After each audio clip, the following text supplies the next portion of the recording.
Olá! Você que está acompanhando nossos vídeos, deixe o seu like, deixe também seus comentários. Isso nos ajuda a ampliar a rede de assuntos que vamos abordar.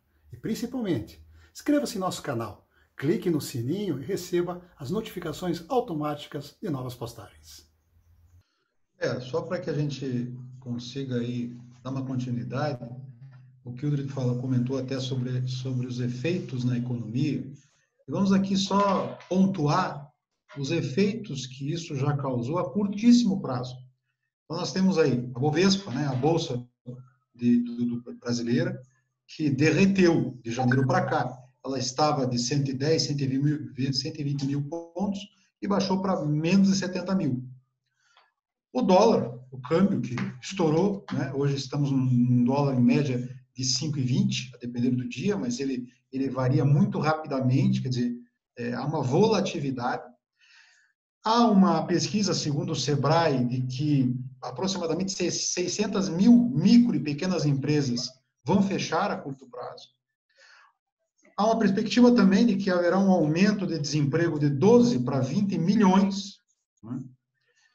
O governo e o mercado já prevêem uma queda no PIB, Produto Interno Bruto, de mais de 5%. E isso é apenas uma previsão agora. Até o final do ano, provavelmente, este percentual vai aumentar e muito. E os bancos já preveem uma explosão na inadimplência e se retraem ante a novos empréstimos. Né? Esses são os efeitos imediatos que já se sentem na economia num período de 60 dias. Então,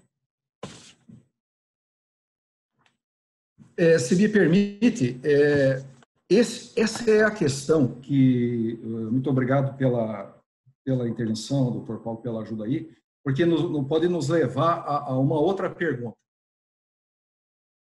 Por quê? Por que esses efeitos que o doutor Paulo acabou de elencar aqui?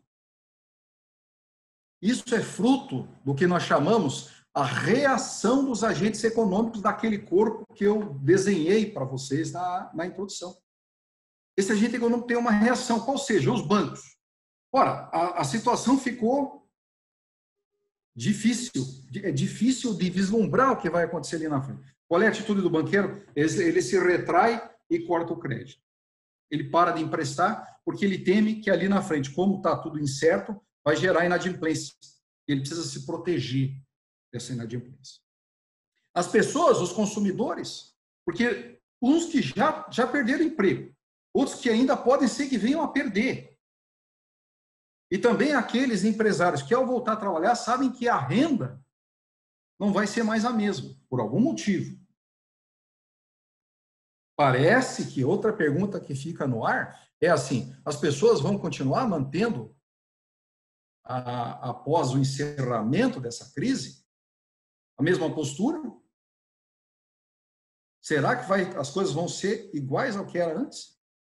Então, nessa incerteza, todo mundo se retrai, recua, para de fazer cancela aqueles investimentos que estava pensando em fazer, a reforma da casa, a troca do carro,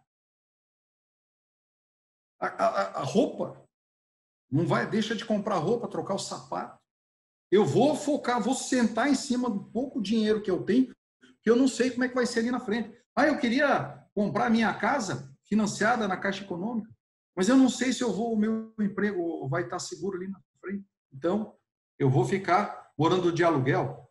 Se o dono da loja ou da sala que eu alugo, ou do apartamento, da casa que eu alugo, não baixar o aluguel, eu devolvo e vou morar com meus pais. É assim que as pessoas se viram na vida real, para poder comportar a sua renda com relação à sua necessidade de se manter. Então, essa atitude dos agentes econômicos se retraem, gera nesse organismo como se fosse uma pressão baixa. A pressão baixa causa tontura. Você perde energia. Há uma destruição de valor. É uma destruição de renda. renda de salários, renda de lucros, de dividendos. Veja a Bolsa de Valores. Olha quanto dinheiro, quanto valor foi destruído. Porque 120 mil pontos na Bovespa significa, em termos, você traduzindo isso em valores, o patrimônio das empresas, um valor X. 70 mil pontos é quase 50% a menos. É uma destruição de valor. Imediatamente, com medo das incertezas, o dólar sobe porque os estrangeiros, ou quem tem dinheiro aqui, corre para ativos de maior segurança. E quando você fala em ativos de maior segurança, você está falando dólar, para guardar embaixo do colchão mesmo, ou então para você fazer contrato, comprar contrato futuro na Bolsa de B3, que une a Bolsa de Valores e de Mercadorias e Futuros, né? Ou fazer uma posição em dólar, no final eu estou falando, mesmo que seja guardar dólar embaixo do colchão. Ou então corre lá para os Estados Unidos para comprar títulos do Tesouro norte-americano, por mais que estejam pagando até menos de 1% para títulos com vencimento em 10 anos. Mas o pessoal quer segurança do seu dinheiro. Então sai muito dólar do país, faz com que a taxa de câmbio, todo mundo aqui dentro querendo comprar dólar para levar para fora, certo? Eleva a taxa de câmbio. A taxa de câmbio nesse patamar, lá naquele organismo econômico para funcionar, naquela parte que eu falei dos fatores de produção que são usados para transformar, tem muita coisa que vem de fora, é importado. Principalmente no setor automotivo e no setor agrícola. Adubos, fertilizantes, são, na sua grande maioria, importados. Eles têm um peso no custo de produção do produtor agrícola por exemplo, de uma montadora de automóvel, entre outras. Não é? Então, vocês imaginam, isso é o futuro. O pessoal que opera no mercado de valores imobiliários, já entendendo tudo isso, o pessoal saiu vendendo as ações, pois o que a Bolsa faz? Nada mais que antecipar o que vai acontecer com as empresas ali na frente. E isso é importante. É um termômetro da economia que a gente pode perceber que tem alguma coisa errada nesse organismo que ali na frente vai dar mais problema. Então, essa é a reação dos agentes econômicos e acaba havendo essa destruição do valor que faz com que o PIB passe a ser calculado uma perspectiva inicial a curto prazo de menos 5.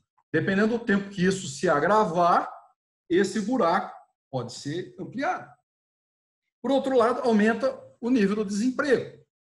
Já há, então, essas previsões de que, na melhor das hipóteses, o nível de desemprego fique dos 12 milhões de desempregados atuais para coisa em torno de 20 milhões de desempregados. Né?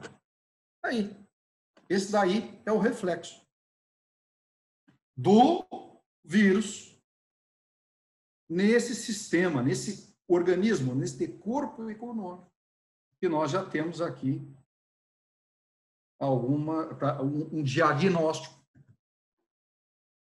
Agora, a cura, como tratar isso? Então, isso aí uma resposta, né? A resposta está no campo do estudo da economia, que chama-se macroeconomia.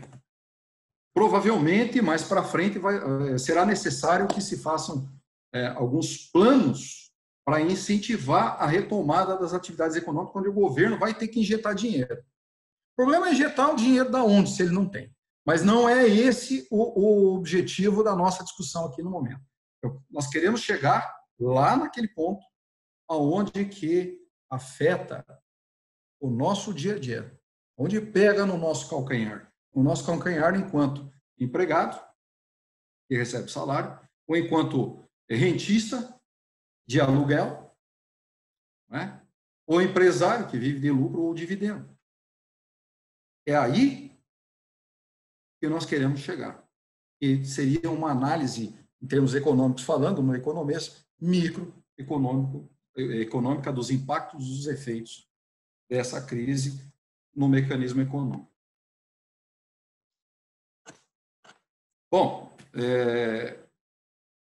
eu creio que, em função disso, me parece que a gente sabe que o governo brasileiro já tomou algumas medidas para tentar atenuar esses impactos aí, que me parece que o Dr. Carlos tem aí como detalhar melhor para nós, para a gente ter uma ideia das medidas que já foram tomadas, né, a reação do governo a nível econômico, para tentar amenizar esses impactos. E mesmo assim, com essas medidas de amenizar os impactos, tem esse cenário, né, esse resultado, os efeitos já elencados aqui pelo Dr. Paulo. Dr. Carlos, queria me ajudar, por favor? Aquilo, você bem coloca, né, que esse momento, a epidemia, o vírus, ele adoeceu a economia do Brasil. O Dr. Paulo trouxe a informação de aumento, previsão de aumento para 20 milhões de desempregados, fechamento de 600 mil micro e pequenas empresas. O governo procurou, de alguma forma, trazer alguns antídotos paliativos para essa situação. E editou-se diversas medidas provisórias, visando, primeiramente, a manutenção de emprego frente a esta pandemia. Editou-se a medida provisória 927, que se tratou de trazer 8 pontos a serem flexibilizados na relação de trabalho, entre eles o teletrabalho, a antecipação de férias coletivas, a concessão de férias coletivas, a antecipação das individuais, o aproveitamento e a antecipação de feriados, os bancos de horas sendo mais flexíveis na sua formalização, a suspensão de exigências administrativas em segurança e saúde do trabalho.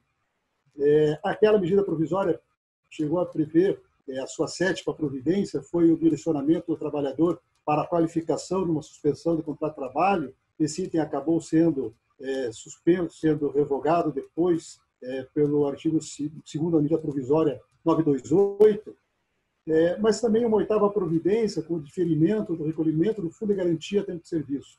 Depois editou a medida, está sendo tão falada e famosa, 936, que tratou da redução de jornada e proporcional redução salarial, a possibilidade da suspensão do contrato de trabalho, questões que, ao primeiro momento, ficaram de difícil execução, porque tinham algumas regras a serem seguidas, que dependeram de plataformas a serem publicadas pelo governo, como a comunicação do Ministério da Economia, depois ações de inconstitucionalidade contra essa medida provisória, uma delas gerou a liminar do ministro Lewandowski, que, a primeiro momento, determinou que o acordo individual para a suspensão dos contratos de trabalho deveriam ser encaminhados à chancela sindical, prazo de 10 dias para os sindicatos se manifestarem.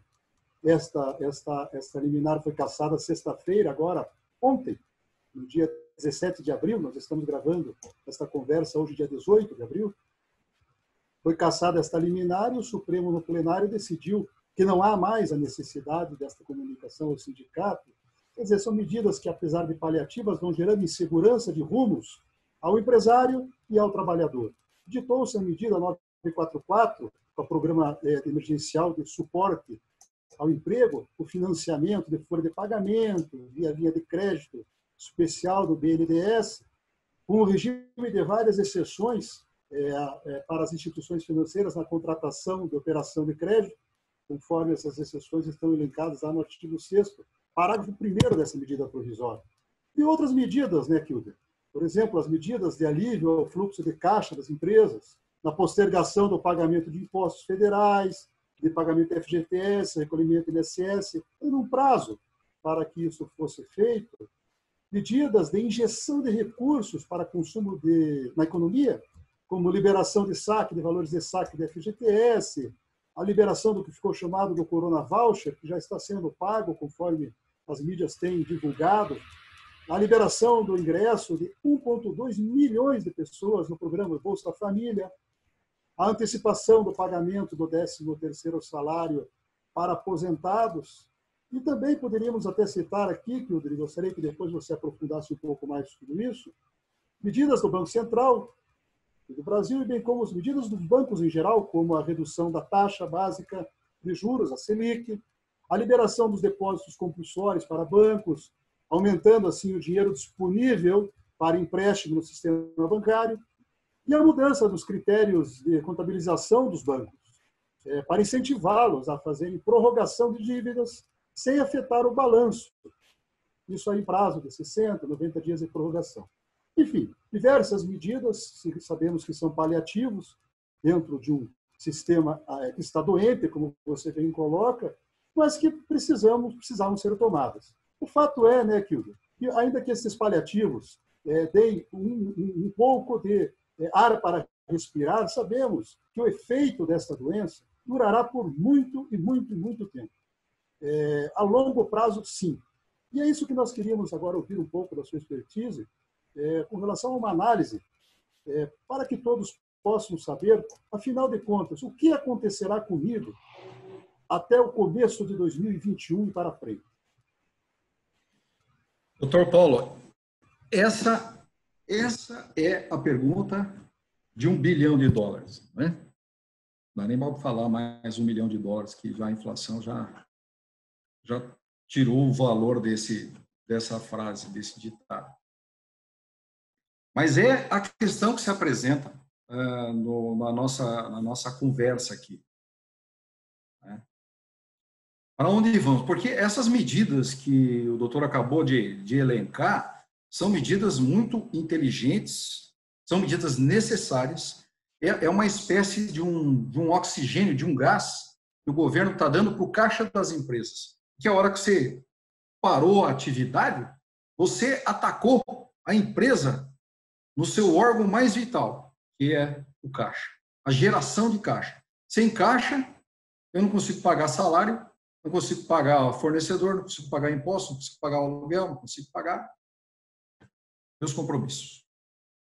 Então, essas medidas são muito bem-vindas e são medidas de curto prazo. Elas impactam aí, pelo visto, no máximo 90 dias.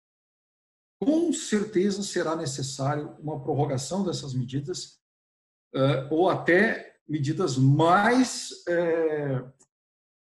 definitivas, que sejam de alongar mais esses prazos. Mas não quero entrar nesse momento agora, porque isso aí seria suposição.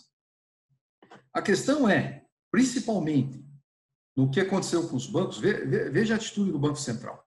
Todo esse dinheiro aí que o governo está botando na economia, o governo não está tirando do nada. A maioria desses recursos ou vieram do Fundo de Garantia, do PIS/PASEP, do Fundo de Amparo ao Trabalhador, que é do Seguro-Desemprego, certo? Outros da Previdência Social, que o governo ia ter que pagar mesmo o 13º dos aposentados, o que ele fez foi adiantar. Você antecipou uma renda que nesse ano ela já estaria na economia da mesma forma.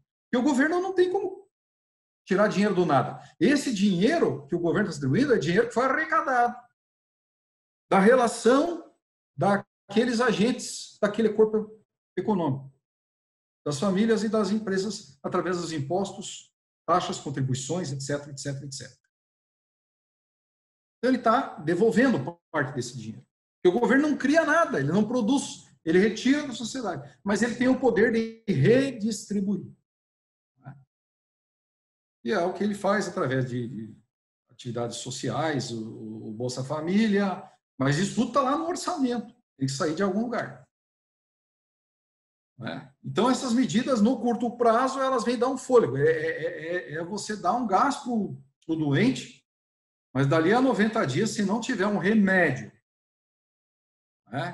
seja ele cloroquina, azitromicina, não sei qual é o nome de qualquer INA, que vai ter que resolver o problema do vírus a nível humano, também precisamos de um remédio que seja definitivo do ponto de vista econômico, senão as coisas tendem a só se complicarem. Mas a questão é que, nesse momento, o empresário, o micro, pequeno empresário, o médio empresário, não tem condições, porque está preocupado ali com a administração do seu negócio no curto prazo, não tem condições de enxergar esse cenário lá na frente. A questão dos bancos, por exemplo, isso é uma bomba de efeito retardado. Por quê? essas dívidas está empurrando por 60, 90 dias para frente. Mas será que é o fato, aquela pergunta que eu levantei? Nós sabemos que o vírus, essa pandemia, ela vai passar. Nível mundial. Como passou a pandemia na época da H1N1 em 2009, ela vai passar. Seja até o final do ano, até aparecer uma vacina, um remédio que seja como o Tamiflu, que foi fundamental para o tratamento dos casos de H1N1. Mas os efeitos disso na economia estão longe de serem atacados e tratados. Por isso o desespero do presidente do presidente Bolsonaro, eu entendo, e do Paulo Guedes lá no Ministério da Economia. É uma tarefa ingente, é uma tarefa inglória, né? Enfrentar esse problema. Mas isso é um problema deles. Agora, nós, enquanto agentes econômicos e empresários, micro, pequeno, médio empresários, como que nós vamos nos posicionar nesse momento? A atitude que a gente tomar agora, a gente tem que estar de olho ali, ó, até no mínimo, até o final de 2021.